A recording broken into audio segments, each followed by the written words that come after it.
What is going on, everyone? A bit of a different setting today. I'm actually upstairs in my kitchen dining room area.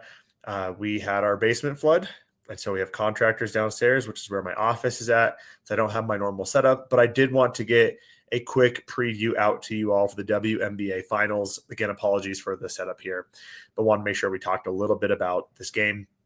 If you have any questions, feel free to put those in the chat. I'm very excited about tonight's game, though. So we have the Aces versus the Mercury. As anyone who has been following me knows, I am a Fever fan. Kind of started with Caitlin Clark. It was quite the series. I honestly feel like they could have won had officiating been anything remotely resembling normal or good, with Aaliyah Boston fouling out, and then also Kelsey Mitchell being injured and having to leave in the middle of the third quarter. Again, not blaming it on officiating, but I think Aaliyah Boston fouling out was a huge thing, not having her for the entire overtime period, and also Kelsey Mitchell finally wearing down. She's an iron woman and absolutely insane. But credit to the Aces. They held out. They played well. And here we go. We get the Aces versus the Mercury. Quick shout out to myself here. I have a Mercury finals winner ticket at plus 900 that I took back in June. So if that plays out, if they win, that would be nice for me. So jumping into the game, though, it is in Vegas, and I'm very interested to see how this first game plays out. Typically what we're going to see is you have the previous game samples of the regular season and how these teams played. You're going to see a few different switches and mismatch, or a few different switches in terms of game plan. And then you're really going to see some adjustments going into the second half. And that's really going to play out for the rest of the series as they start doing that chess match. But that first game is always a nice opportunity to feel out how is this series going to go? What is going to be the focal point of the teams? From the Aces perspective, I imagine the goal is to really make sure that Alyssa Thomas does not get going, right? We don't want to give her easy shots in the paint. We don't want her to be a scorer. We want to try to clog up that lane as much as possible and then try to stop, obviously, Satu and Kalia. That is not going to be very easy, though, especially with how they do their screen switches. What we saw with the Lynx, they struggled in that first game against Alyssa Thomas and then immediately made a switch going into the second half where they actually stopped switching on those screens that Alyssa Thomas was drawing. So it'll be interesting to see how the Aces handle that. They are a heavy switching team, and they've used that to their advantage to get a lot of mismatches or to get their bigs on a Jackie Young or given a Satu. Satu is such a phenomenal mismatch, especially for this team, that they can easily draw those switches, get Satu either on an Alyssa Smith or onto a Chelsea Gray or a Jackie Young and utilizing her size there. So as far as what I'm expecting for this game on the Mercury side, I imagine it's going to be similar to what they've done in the past, and that is really clogging the paint, trying to limit the easy shots from Asia, trying to limit the drives from Jackie Young. And we kind of saw that with the Fever to a degree in the regular season, but not so much in the playoffs, where they're really emphasizing, hey, we're going to play one-on-one basketball and limit your three-point attempts. And we saw that work pretty well. It was basically a let Asia beat us, and we're fine stopping everyone else. I imagine the Mercury are going to be a little bit of the opposite, which is stop Asia, let anyone else beat us, but not Asia Wilson. And I think the secondary emphasis is going to be on stopping Jackie Young, and that's really where that collapsing in the paint is going to impact her. She likes to get the ball down into the paint, drive for layups. And this is where I think you see some other players thrive, like a Chelsea Gray, a Jewel Lloyd, even an Alyssa Smith to a degree. But I'm going to focus on Alyssa Smith here for a second. Alyssa Smith is a very intriguing player for this series, as we saw with the Fever as well. There's always the issue of foul trouble. So if she gets into foul trouble, they will not hesitate moving off of her and bringing in a Dana Evans. The other issue is going to be, how often does Natasha Mack play? So if they take Natasha Mack out, they put DeWanna Bonner in there. How much of a mismatch is that for Alyssa Smith? Can she hold up versus a Satu or a Bonner in defense? I actually think she can. The energy that I saw from Alyssa Smith in the last series was absolutely phenomenal. And what I do like about Alyssa Smith in this matchup is that she doesn't draw a lot of defensive attention. And with Asia, you've seen her have the ability to kind of hit those backdoor cuts. And as she gets a double, she can kind of scoop it off to NaLyssa Smith driving to the lane. So NaLyssa Smith points is going to be an interesting prop throughout this series, as it's going to be set in that 8.5, 9.5 point market. And if you get 20 to 25 minutes from NaLyssa Smith, she's going to get several of those easy baskets. What we also seen from how the Mercury have defended the Aces is on the pick and roll, they trap hard on the guards. So you see a Jackie Young roll off that pick. You have both Mercury players hitting her hard, especially when NaLyssa Smith was the screener. And what that does, it allows NaLyssa Smith just a wide open lane to the basket. And it makes sense. Force Jackie or Chelsea to make a good play. Do not worry about NaLyssa. It'll be interesting to see how they play that out versus Asia Wilson.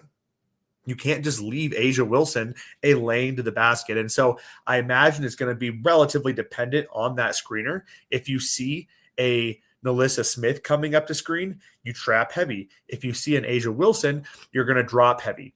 What that does is, again, it allows some open looks for NaLyssa. It also allows some open three-point attempts for Asia. And we saw that with the Lynx. Fee, as the screener, had so many open looks on the perimeter. She just couldn't connect. I believe she had 8 attempts in the first 2 games. And then in that third game, the issue was not that she didn't have attempts. She was just choosing to roll right into the coverage, which I thought was kind of interesting considering that she is a strong perimeter shooter, all things considered. So that's one of the things I'm going to be looking at in this game. A couple things with how the Aces played against the Fever. They created a lot of points off of turnovers, but that was really more of the Fever playing sloppy basketball. That's not going to happen versus the Mercury. You're not going to get 21 points a game on turnovers, right? You're not going to have that happen against the Mercury. Melissa Thomas, she's not flashy, but she's consistent. She's strong. She makes the right pass. Also, it's incredibly tough to defend that ball screen and the screen handoff action that she is providing. And then that screen that she's allowing for a Sammy Whitcomb, a Kalia Copper to be able to get that open 3-point look. As we talked about earlier, Natasha Mack, she is likely going to get limited minutes here. She got limited pretty quickly against the Fever. And that's one of the reasons why I'm actually targeting Satu Sabali in that first quarter, because with Natasha Mack on the floor, Satu just gets a phenomenal matchup because Natasha is going to take NaLyssa, or NaLyssa is going to take Natasha, and then you get Kirsten Bell, a Chelsea Gray on Satu. That is a huge size disadvantage for the Aces. And also defensively, neither of them are very good. Chelsea is I would say kind of a sage and wise with how she plays defense, but she's athletically not very good at defense. She's just able to get her hands in there and kind of defend a little bit better. But either way, that is a fantastic matchup for Satu. I think she's going to have a good opportunity here, especially early in the game, getting a few open looks. And given how she played in the last series, they're going to want to get her some open looks, get her going early, and that will open up things for the rest of the team, including Kalia Copper. Again, as I mentioned, I don't think Natasha Mack is going to play a lot here. They're going to quickly move out of her, bring Bonner in, and that's going to change up on how defense is being played. But overall, the entire plan of the Mercury is to get mismatches off of those screens. And there's going to be a lot of them given the fact that the Aces do consistently switch. So you're going to hopefully have a Jackie Young playing defense on a Satu. That is ultimately your goal, right? Like, is to get a smaller guard defending a Satu Sabali, or get a Jackie Young on an Alyssa Thomas. And that's one of the things that the Lynx had to deal with. They ultimately decided to not switch, and that helped them defend Alyssa Thomas pretty well. And then at that point, you got to hope the Mercury are not going to be draining their open looks from 3. So some interesting matchups here. Obviously, Satu, Kalia Copper, I think, can have some really good games. We'll definitely have some open looks from 3. Alyssa Thomas, depending on how they attack that screen action, could have some open looks. But generally speaking, I only like her points if she can get in transition. But I really think this is not the scoring matchup for her. When she's being guarded by Asia, that is not going to be the opportunity for her. Speaking of Asia, I really like Asia rebounds in this game. Typically, the Alyssa Thomas defender is away from the basket, is not going to have as much opportunities to collect boards. I like what I've seen from Asia on film and also in the box score as well. She's gone over her rebound line every single time. I actually went a little bit of a different play, though. I took Asia over Alyssa Thomas in terms of rebounds, just in case there were some issues or she wasn't collapsing as hard on that I've seen in the past. But Asia Wilson generally on Alyssa drops back. So even when Alyssa has the ball, she's allowing Alyssa to have that open shot from the free throw line. She's going to make sure she can get that board. And this is not a very good rebounding team in the Mercury. So getting that 10.5 line was actually pretty insane for Asia Wilson. Again, I took the Asia over Alyssa. I just felt like that was a little bit safer, but either way, I like it. I even like it at 11.5, and I also played some ladder potential as well with Asia Wilson boards.